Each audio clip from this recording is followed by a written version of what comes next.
Halo Ibu Dina, saya Luffy dan di video kali ini saya akan membahas mengenai topik-topik yang telah kita pelajari dalam satu semester ini. Saya akan membahas mengenai sifat koligatif larutan, reaksi redoks, dan sel elektrokimia. Saya akan mulai terlebih dahulu mengenai sifat koligatif larutan. Sifat koligatif larutan adalah perubahan sifat fisik suatu larutan yang ditentukan oleh jumlah partikel zat terlarut, bukan oleh jenis zatnya. Jadi, sifat koligatif larutan ini ditentukan oleh partikel-partikel yang ada dalam zat terlarutnya, bukan ditentukan oleh jenis zat yang digunakan untuk dimasukkan ke pelarut. Jadi maksudnya, walaupun jenis zatnya itu seperti gula atau garam, tetapi jika partikelnya sama, maka hasilnya tetap sama. Jadi tidak dipengaruhi oleh jenis zatnya, tetapi dipengaruhi oleh partikel-partikel yang berada dalam zatnya. Nah, oleh karena itu, semakin banyak partikel yang terlarut, maka semakin besar pula perubahan sifat yang terjadi pada pelarut. Nah, sifat koligatif ini hanya muncul ketika zat benar-benar terlarut dan berada dalam fase larutan, bukan fase suspensi. Secara umum, sifat ini mencakup 4 fenomena saja, yaitu ada fenomena penurunan tekanan uap, kenaikan titik didih, penurunan titik beku, dan tekanan osmotik. Nah, selanjutnya saya akan menjelaskan mengenai 4 fenomena ini. Saya akan mulai dari penurunan tekanan uap. Jadi, penurunan tekanan uap adalah ketika zat terlarut masuk ke dalam pelarut, maka sebagian permukaan pelarut akan tertutupi oleh partikel terlarut yang telah dimasukkan. Akibatnya, jumlah partikel pelarut yang dapat menguap menjadi lebih sedikit. Hal ini menyebabkan tekanan uap larutannya lebih rendah daripada tekanan uap pelarut murni. Nah, maka dari itu air yang telah dimasukkan zat terlarut ini akan lebih sedikit lebih susah untuk menguap karena permukaannya atau permukaan pelarutnya itu tertutupi oleh partikel pelarut yang telah dimasukkan, seperti partikel terlarut itu seperti partikel dari garam, gula, dan zat terlarut lainnya. Next, saya akan menjelaskan mengenai kenaikan titik didih. Nah, jadi mengapa terjadi kenaikan titik didih? Karena tekanan uap larutan itu akan menurun, sehingga titik didih larutan otomatis akan meningkat, makanya dinamai kenaikan titik didih. Nah, untuk mencapai keadaan mendidih, larutan ini harus dipanaskan hingga tekanan uapnya itu menyamai tekanan luar, sehingga suhu didihnya itu lebih tinggi dibandingkan pelarut murni. Jadi, ketika pelarut dimasukkan zat pelarut, maka itu akan mengalami kenaikan titik didih karena susah menguap sehingga susah juga mendidih. Kenapa susah menguap? Seperti yang saya jelaskan tadi, dikarenakan oleh permukaannya itu ditutupi oleh partikel-partikel zat yang berada dalam zat terlarut tersebut, sehingga ketika kita ingin mendidihkan air tersebut, maka kita harus meningkatkan titik didihnya. Maka dari itu, maka bisa untuk mendidih begitu. Karena suhu untuk mendidihkan air murni itu tidak sama dengan suhu ketika mendidihkan air murni yang sudah tercampur dengan zat pelarut. Next, saya akan menjelaskan mengenai penurunan titik beku. Jadi, penurunan titik beku adalah ketika larutan memiliki titik beku yang paling rendah dibanding pelarut murni. Karena keberadaan partikel zat terlarut ini akan menghambat proses pembentukan struktur kristal pada saat pembekuan. Nah, maka dari itu, semakin tinggi jumlah partikel terlarut, maka semakin besar juga penurunan titik bekunya. Jadi, ketika air murni dibekukan, itu sangat gampang karena air murni itu tidak menghambat proses pembentukan struktur kristal. Tetapi ketika air murni telah tercampur oleh zat terlarut, maka itu akan menghambat proses pembekuan struktur kristal pada saat pembekuan. Maka dibilangnya itu penurunan titik beku. Nah, ini dia fenomena yang terakhir, yaitu fenomena tekanan osmotik. Nah, jadi tekanan osmotik adalah tekanan yang diperlukan untuk menghentikan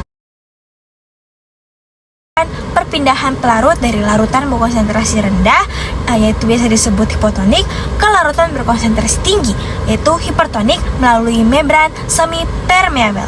Jadi, membran semi-permeabel adalah lapisan tipis yang hanya mengizinkan sebagian jenis partikel. Umumnya itu seperti partikel-partikel kecil seperti air untuk melewatinya. Tetapi membran semi-permeabel ini menghalangi partikel lain seperti ion besar atau molekul terlarut. Nah, selanjutnya saya akan menjelaskan mengenai reaksi redoks dan sel elektrokimia.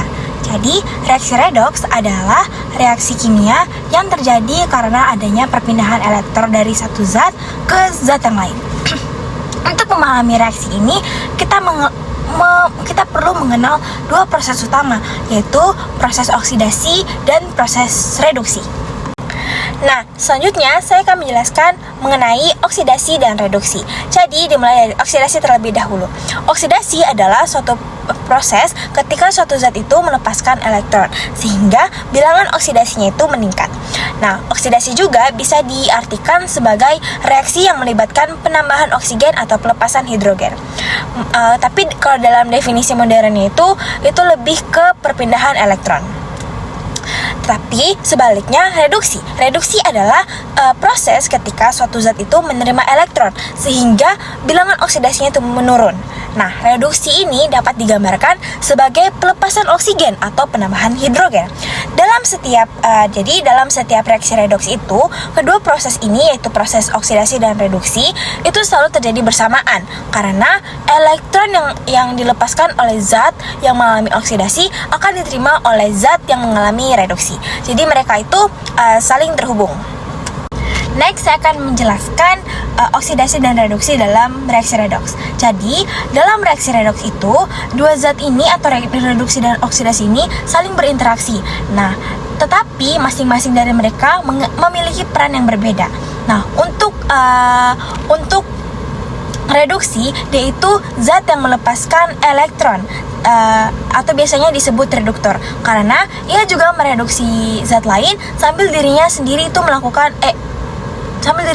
itu teroksidasi. Sementara itu, zat yang menerima elektron disebut oksidator atau oksidasi, karena ia juga mengoksidasi zat lain sambil dirinya sendiri juga mengalami reduksi. Jadi ingat, bagian yang reduktor itu dia tuh melepas, sedangkan yang oksidator itu dia yang menerima. Nah, selanjutnya yang terakhir adalah sel elektrokimia. Jadi, sel elektrokimia itu adalah alat yang memanfaatkan reaksi redoks untuk menghasilkan listrik atau menggunakan listrik untuk memaksa reaksi kimia berlangsung. Nah, sel ini terdiri dari dua elektroda, yaitu anode dan katode, yang ditempatkan dalam larutan elektrolit. Nah, pada sel volta ini, reaksi redoks yang terjadi itu bersifat spontan, sehingga menghasilkan energi listrik pada sel ini. Nah, pada sel ini, anode itu berfungsi sebagai tempat terjadinya oksidasi dan bermuatan negatif. Sedangkan yang katode itu tuh tempat terjadinya reduksi dan bermuatan positif. Nah, elektron yang dihasilkan dari reaksi oksidasi di anode ini mengalir melalui kabel menuju katode, dan aliran elektron inilah yang kemudian akan menghasilkan arus listrik. Agar muatan di kedua larutan tetap seimbang, digunakan jembatan garam yang memungkinkan ion bergerak sehingga reaksi dapat berjalan terus-menerus. Nah, contoh paling umum dari sel volta ini adalah baterai, seperti baterai litium. Nah, yang bekerja dengan memanfaatkan reaksi redoks spontan untuk menghasilkan tegangan listrik. Hal ini berbeda sekali dengan sel volta. Nah, hal ini berbeda sekali dengan sel volta dan sel elektrolisis. Nah, kenapa saya bilang berbeda? Karena sel elektrolisis itu bekerja dengan cara menggunakan listrik dari luar untuk memaksakan reaksi redoks yang seharusnya tidak spontan. Pada sel elektrolisis itu, anode justru bermuatan positif karena terhubung langsung dengan kutub positif dari sumber listriknya. Sedangkan katode itu bermuatan negatif. Namun, proses kimia tetap sama. Oksidasi itu selalu selalu terjadi di anode, dan reduksinya itu selalu terjadi di katode. Jadi, sel elektrolisis digunakan dalam banyak proses industri seperti penyempuhan logam, pemurnian logam, produksi gas hidrogen dan oksigen dari air, hingga pembuatan berbagai bahan kimia penting.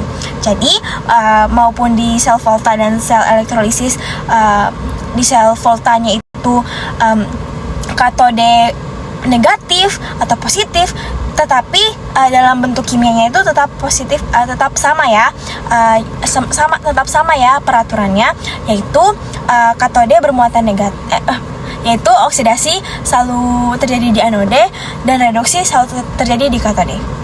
Terima kasih Bu Dina.